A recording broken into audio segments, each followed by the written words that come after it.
Woher? Warte, pass auf, da kommt jetzt der Bus, Bruder. Oğlum burada arabalar duruyor. Getiriyor abi. Arka abi getiriyor.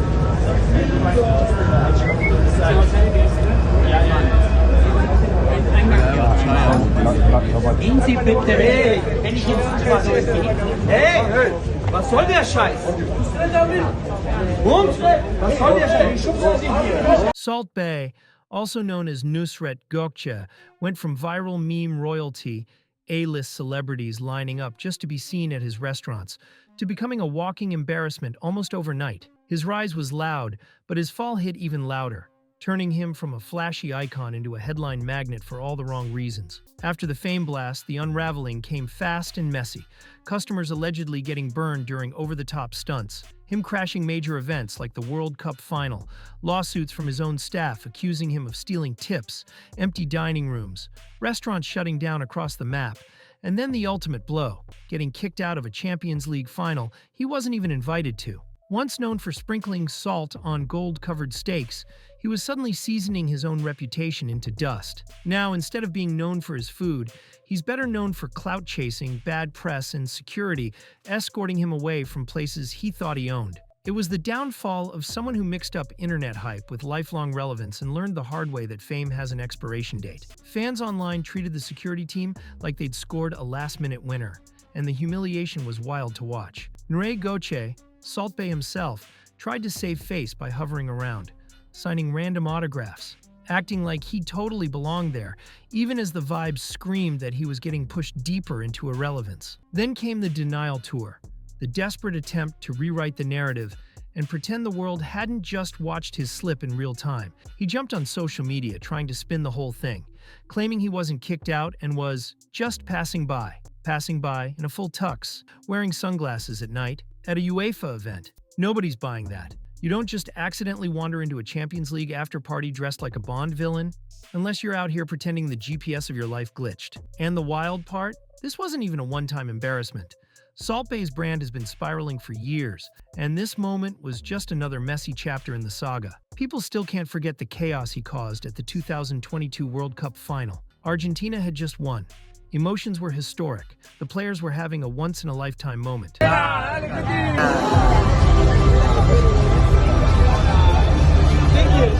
Then out of nowhere, Salt Bae storms the pitch like an uninvited wedding guest who refuses to read the room.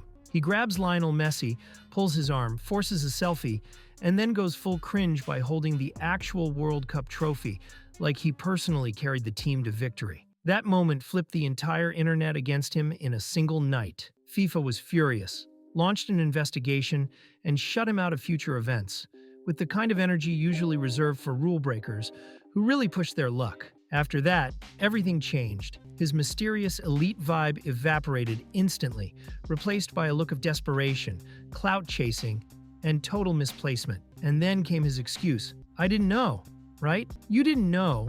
You can't just run onto the pitch at the biggest sporting event on Earth, watched by billions, and pretend confusion. That stage appears once every 4 years, not a random street corner you stumbled into by mistake. Salt Bae didn't fall off overnight. He overplayed his hand, mixed up fame with authority, and kept forcing himself into moments that never belonged to him.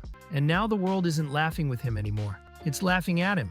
While Nusret Gökçe, better known as Salt Bae, let his ego inflate like it owned the room, his restaurant empire was quietly falling apart behind the scenes. His flagship London steakhouse saw profits crash by nearly 50%, with harsh reviews calling the place overpriced, flashy, and serving more style than substance. Folks said the plates looked cool, but the flavor barely showed up.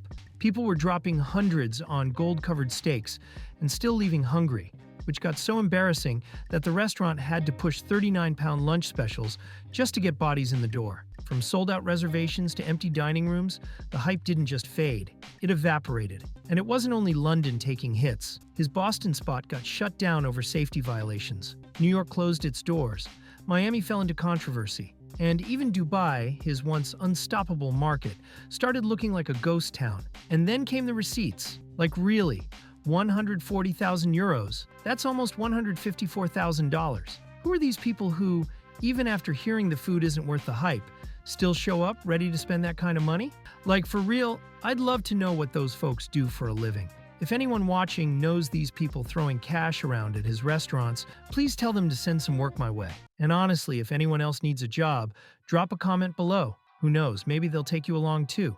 Because if you think that bill was wild, wait until you hear this next one. A group of diners in London once got hit with a tab over $20,000. What? A few steaks, some sides, a couple drinks, and boom, you just paid the price of a luxury vacation. Instead, they walked out with overpriced meat sprinkled with a heavy dose of ego. But don't think the problem is just the prices. There's more behind the curtain. His restaurants have been exposed multiple times for mistreatment claims. Several workers stepped forward, saying they were overworked, underpaid, and treated terribly, with some even suing him for withholding tips. Imagine grinding insane hours at one of the most hyped restaurants in the world, only to find out your hard-earned tips went straight into the owner's pocket. That's the reality people described working under Salt Bae, and the spiral kept going.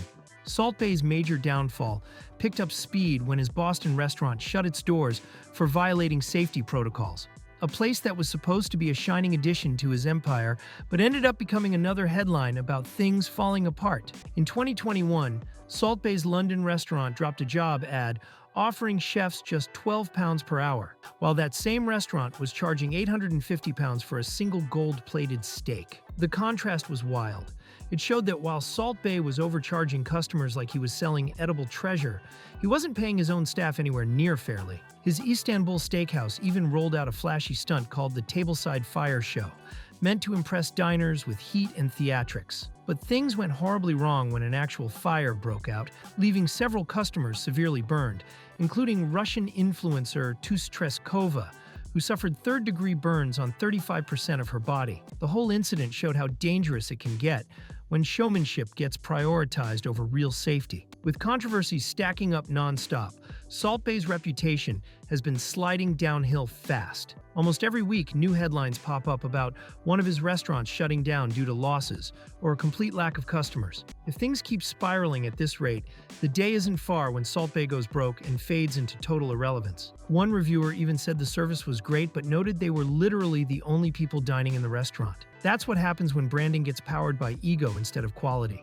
You end up with empty seats and a whole lot of regret. Salt Bae's biggest issue wasn't just being cringy, it was greed. He once flexed a $140,000 receipt online like it was some kind of crown jewel, loaded with gold-covered tomahawk steaks and ridiculous wine prices. The funny part? Gold leaf has no flavor. It's basically expensive confetti. People eventually realized they weren't paying for food. They were paying for Instagram clout, and the magic vanished fast. Meanwhile, behind closed doors, things were even worse. Former employees accused him of skimming tips, firing workers who spoke up, and running his kitchens like a strict, no-questions-allowed regime. As the cracks kept showing, Salt Bae tried to rebuild his image with more stunts, more cameras, and more over-the-top moments, but none of it hit the way it used to. The internet wasn't dazzled anymore. It was exhausted watching a man chase the ghost of his old fame while ignoring the real problems right under his nose. What used to feel like luxury suddenly looked like desperation. People started noticing the forced smiles, the empty dining rooms, the awkward photo ops, and the non-stop reposts of his old viral moment, like he was trying to remind everyone why he mattered. But fame doesn't work like that anymore. Once the audience sees through the act, the sparkle fades fast. By now, Salt Bae wasn't known for legendary meals or unforgettable experiences. He was known for controversies, overpriced menus, and a reputation held together by Instagram filters. The myth he built around himself couldn't survive the reality that customers were turning away, critics weren't impressed, and his empire wasn't built on solid ground after all. Instead of stepping back and fixing the foundation, he doubled down on theatrics, acting like the world hadn't moved on. But the truth was clear. The internet had already chosen the storyline, and Salt Bae had gone from cultural icon to cautionary tale.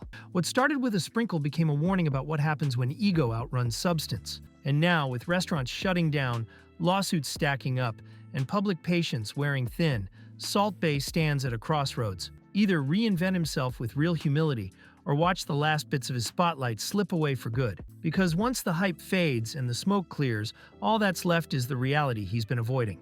Lawsuits started painting a brutal picture, describing him as having a full-on god complex, controlling workers, humiliating staff, and blowing past labor rules like they didn't apply to him. Some employees said they were even fired after confronting management about stolen tips, showing just how twisted the power dynamic had become. This wasn't a restaurant group anymore. It was a cult built around one ego, completely detached from reality. Add to that the moment he called the police on a customer who simply didn't order a $1,000 gold steak, the tanking social media engagement, the collapsing brand reputation, and non-stop ridicule online. It all formed a crystal-clear image. Salt Bae didn't fall overnight. He slow-cooked his own brand into disaster through arrogance, exploitation, and absolute excess. He wasn't a culinary innovator. He was a performance piece. And once the audience stopped clapping, the stage lights dimmed, and the gold glitter faded, there was nothing real underneath to keep him standing. This is the rise and fall of Salt Bae, a man who flipped viral fame into a global empire, then shattered it by believing his own hype too deeply. Fame didn't just elevate him, it ate him alive. And now he's not a symbol of luxury anymore. He's a cautionary tale of what happens when ego replaces substance, and when attention becomes more important than authenticity. So if you enjoyed this breakdown and want more deep dives into wild rise and fall stories, make sure to like the video, drop a comment, subscribe, and share this with someone who remembers the Salt Bae era. Who knows? Your support might help us sprinkle a little more truth on the next story.